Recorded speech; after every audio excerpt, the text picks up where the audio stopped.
What's up, guys? How are you? Welcome into a Saturday morning edition of the Daily Juice Podcast. My name is Matt Perrault. You can follow me on Twitter at Sports Talk Matt. This podcast on YouTube and wherever you get your podcasts across multitude of platforms. Always being brought to you by BetMGM and the offer, which is right above me on YouTube. $20 to win $100 on any event using that promo code JUICE100 at BetMGM, BetMGM.com, or on the BetMGM app. And listen up if you are in D.C., Northern Virginia, Southern Maryland. If you sign up for a BetMGM account in D.C., which just launched, and normally it's state by state, so if you have a BetMGM account in a different state, you go to D.C., new account, a risk-free, up to $600 first bet, risk-free, thanks to BetMGM. $600 in free money, thanks to BetMGM in D.C. Got to be in the district to take advantage of this, but BetMGM just launched in D.C. New offer for you guys. All right, so right now, we're 0-2. Missed on the player prop because we got, I bet, the over 37.5 points and assists for Trae Young. He ended with 36. Blowout came in. He didn't shoot well. It was one basket shy. Stunk. We almost got there. So we missed it by 1.5 points. And then I had the Hawks, which they got blown out by the Sixers. They better win Game 4, man. Because if they don't, that series is over, and then our bet on the Hawks to win that series is going to be gone. So that kind of stinks. I really like the Hawks in that series, but Trae Young, the defensive effort they're putting out on him is pretty impressive, and he looks very frustrated. He looks like he doesn't know what to do against the double team, and Bogdanović shot the ball really, really well today, or last night, and that just didn't really come through. So we're 0-2 there. We're at the half right now of Suns and the Nuggets, and we have Chris Paul to score more than 15.5 points. I believe he has 9 at halftime, which is good. And we're on pace for the over 222.5. We're on pace right now for 227. So right now we're looking like we're gonna go 2-2.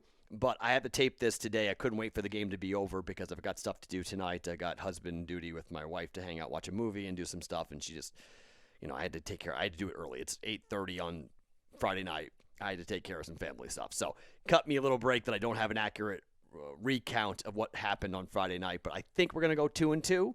So we'll be down the juice, but I don't know that for a fact. So hopefully that's what we're going to go. But I don't need to spend much time breaking this down because I've got 4 bets for you with the UFC and 1 bet in the NBA that I'm going to get to. So I want to break down all of these fights coming up here, okay? So let's start. There are 3 fights that I've got bets on. 4 bets, 3 fights, okay? So here is the first conversation I want to have. Leon Edwards against Nate Diaz.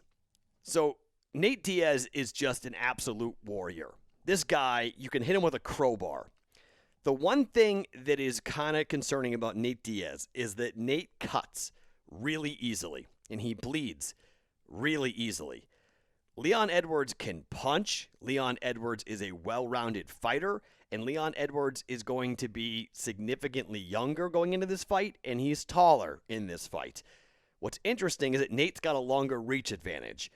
Nate Diaz is an absolute warrior. According to one offshore book, there are more bets on Nate Diaz than for the entire Bellator card last night. The entire Bellator card at one offshore book, everyone's on Nate Diaz. Fine. I love him too, all right? But this is a dude in his prime, okay? Leon Edwards he's a minus 535 favorite, okay? While I would love to see Nate Diaz win this, and I would love it. At one point, the book, Circa Sports in Vegas, had Nate Diaz as a plus 420 dog, which, if you know Nate, that's beautiful. That's almost comical. I almost had to call Nick Kalakas, who we've had on this podcast and on my radio show a lot. He's the risk supervisor for UFC fighting betting at Circa, and been like, really? Come on. That had to have been intentional to have a 420 Nate Diaz at a plus 420. He smoked a joint on the stage right after one of the press conferences and threw it into the stage. Nate's incredible. He is just up against it here, okay? I don't think this guy is going to be able to beat Leon Edwards, but I'm not laying minus 535, okay? What I am going to expect is that Nate Diaz keeps himself away from getting knocked out, and that Nate Diaz in this fight goes the distance, okay? So I'm going to take a quarter unit, and I'm going to put Nate Diaz and Leon Edwards to go all 5 rounds at plus 120. Okay? Quarter unit bet on that. Fight goes the distance, getting plus money on it at plus 125. Okay? That's the first bet on that fight. I'm taking that other quarter unit, and I'm going to go to the main event between Israel Adesanya and Marvin Vettori. Vettori is a clown. He just is. He's a clown. He's been fighting well, and he's been fighting aggressively. He's on a good win streak here, okay? Adesanya cannot go to the ground, but I don't think Marvin Vettori is that great of a wrestler. He's just built like a wrestler. I don't know how great he is on the ground. I don't see much damage being inflicted to Izzy if he does go on the ground, because Izzy is fast enough to get up and slippery enough to get off the ground and get back onto his feet. And look, they fought back in 2018. It was a 3-round fight, went the distance. Vettori thought he won it, and Israel won it, and Israel went on to win the belt.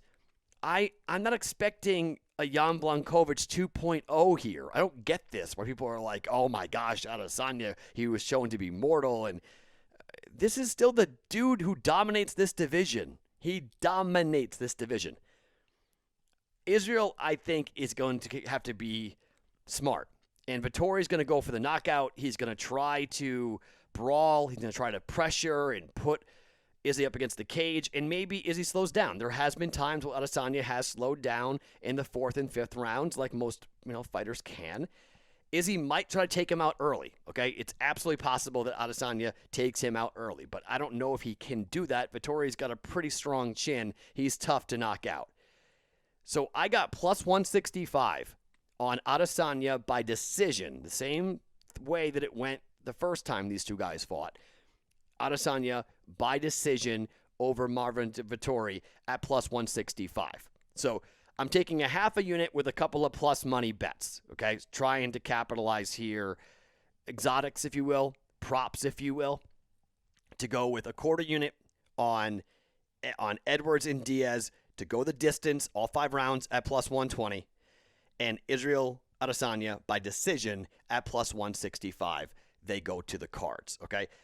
At this weight class, I think at 185, I think Adesanya won't have any trouble keeping himself away from real damage. Don't get into a firefight close. Stay at distance. Get into a technical kickboxing battle with Marvin Vettori and pick him apart. But Adesanya can knock him out, and we'll get more into that here in just one second, as to a straight knockout. That's a half a unit. So what am I doing with the other half a unit? Okay? So here is what I'm doing with the other half a unit. Deiveson Figueiredo made weight with 40 seconds to go on the clock, but he made weight. He made 125. This dude's power at the flyweight division is insane. Moreno's got a pretty good chin. He's never been finished, okay? But this is not the typical guy. Figueiredo's fights don't go the distance. The vast majority of his fights have ended before the five rounds.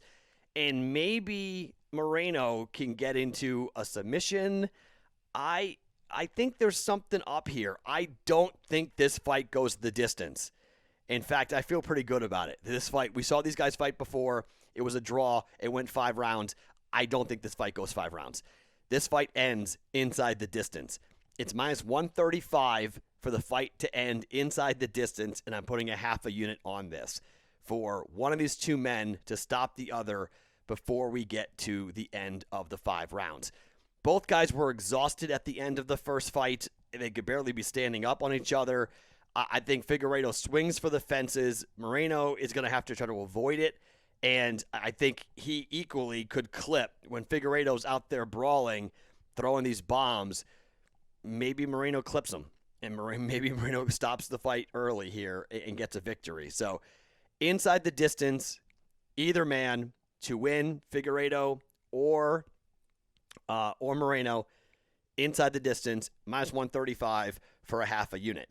I would sprinkle on Figueiredo by knockout at plus 125. I will personally do that, but not officially. But if I think it's a good plus 125 sprinkle to throw some money on Figueiredo to knock out Moreno. He's coming for his head, and he's swinging hard. And the power that this dude brings, he looked like he had a good weight cut. And he's had trouble with his weight. I mean, he has struggled cutting weight before. It didn't look like he was struggling to cut weight. He looked pretty good, even though he took the entire time allotted to get to the scale. He got to the scale. So once he got there, he made weight, looked good, didn't have much of an issue. So I think you're talking about a guy who's got psychotic power for the flyweight division, and I think it's going to be a real problem for Moreno, even though he's never been stopped. I think one of these two men stops the other inside the distance for this rematch. They've seen it. They'll make some adjustments. I don't think it goes 5 rounds. Inside the distance, half a unit, minus 135 for Figueiredo and Moreno, okay? So those are 3 bets, okay? Edwards, Diaz goes the distance, plus 120. Israel Adesanya by decision at plus 165. And Figueiredo and Moreno inside the distance at minus 135. I'm taking 1/2 unit, and I'm doing a 3-fighter parlay that may be stupid, but it's plus 145, and I think it's worth it because I do think chalk's coming. Edwards to win, Figueiredo to win, Adesanya to win. Those 3 fighters parlayed together, money line, plus 145 at a half a unit. I understand that chalk is boring, and maybe we get upsets, but I can't see Edwards losing to Nate Diaz. Just can't see it. Figueiredo could lose, but I think Figueiredo's got more power. I think he wins that fight, and I just think Adesanya is the smarter fighter. I just think he is more intelligent than Vettori, and I think the dude, I'm sorry, I just think he's a clown. I just do. I don't take him seriously. I think Adesanya is too cerebral. I think he's too intelligent. I think he knows how to beat the guy, and I think he's comfortable with what he has to do to get the victory.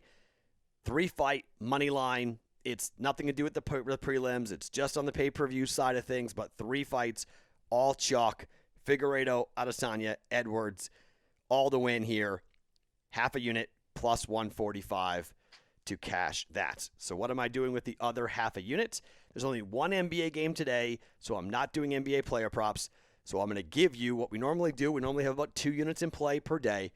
And so I'm going to now go to the NBA. And that is the one game on the docket tonight. Utah at the LA Clippers. Okay? Change of venue. Everyone's going to say, bet the under. Right? I don't know what the Clippers are going to do here. I really don't. Because the Clippers they keep on saying, we were down 0-2 before. We're fine. Yeah, I don't know, man. It doesn't feel like that. It just feels like this is going to be a really tough series in a really tough situation for the LA Clippers. Utah is really good, and they haven't had Mike Conley yet. Maybe they have Mike Conley. I don't know. But this year on the road, Utah is 19-18-1 to the over. The Clippers at home this year are 19-19-2. 2 of the last 3 have gone two of the last 5 for the Clippers have gone over. 5-5 over the last 10. 4-1 for the Utah Jazz.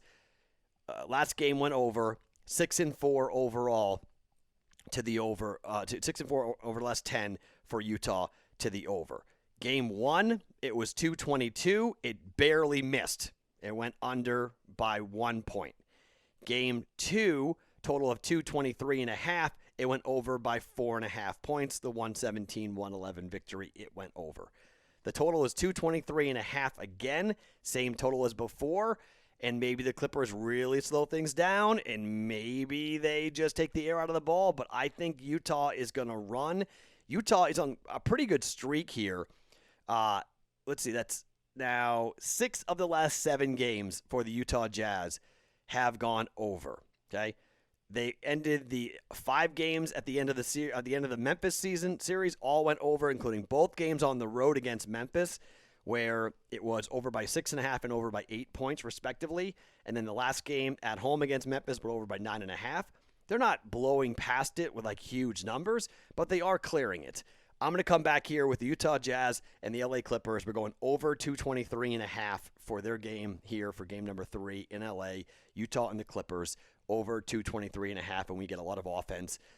Hopefully a lot of fouls, a lot of free throws and whatnot to get us to the over of 223 for Utah and the LA Clippers. Okay, so those are the plays coming up. Here's a quick recap as where we're at. We are going half a unit. Figueiredo and Moreno inside the distance, minus 135. Israel Adesanya by decision at plus 165 quarter unit. Edwards and Diaz goes the distance, plus 120 at a quarter unit. Not saying who wins that, just it goes the distance. And then a 3-fight parlay, Figueiredo, Adesanya, Edwards, half a unit at plus 145 to come in a 3-fight parlay to hit coming up here today for the UFC. And Jazz and Clippers over 223.5 for a total for half a unit for the NBA at minus 110. Those are the plays. My name is Matt Perrault. You can follow me on Twitter at SportsTalkMatt each and every morning. We are here for the Daily Juice podcast brought to you by BetMGM right here on BettingPros.com.